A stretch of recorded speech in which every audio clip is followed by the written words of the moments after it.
us presentarem diversos animals i insectes molt curiosos i amb habilitats bastant poc comuns.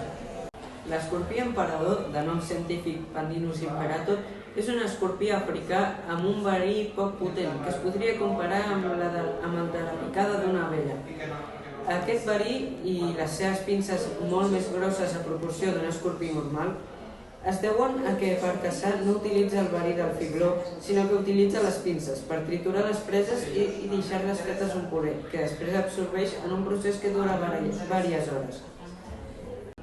I de l'escorpí passem a aquest petit amfibi mexicà, l'axolot, de nom científic Ambystoma mexicano. És una espècie de salamandra que conserva les branques externes en edat adulta, degut a que està adaptat a un clima aquàtic.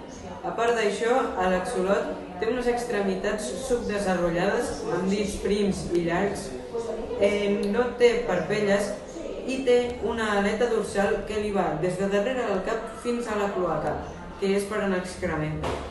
L'axolot no cicatritza les ferides. Això es deu a que pot regenerar les extremitats, tot i que tarda diversos mesos. A part de les extremitats, també pot regenerar parts del cos més vitals, com la cua, teixit ocular, el cor, sistema nerviós central i parts poc vitals del cervell. Dels amfibis passem als mamífers. Aquest és un armadillo truncat, de nom científic Chlamyphorus truncatus. És l'armadillo més petit del món, amb 7 centímetres, 2 centímetres de llargada, sense tenir en compte la cua. S'alimenta principalment d'insectes, cucs, caragols i algunes arrels i plantes.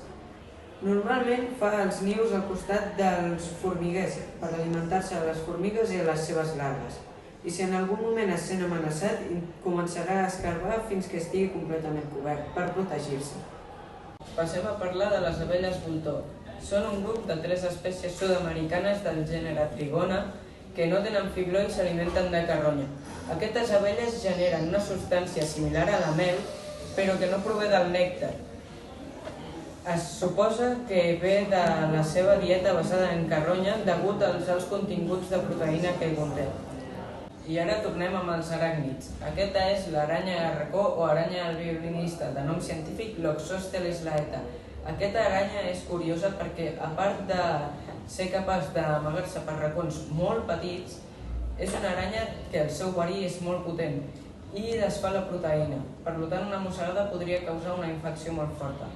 A part d'això, aquesta aranya té 6 ulls i estan agrupats per parells, 2 al mig i 2 parells més als costats, i es diu així perquè té una taca de color marró cafè al tòrax en forma de violí.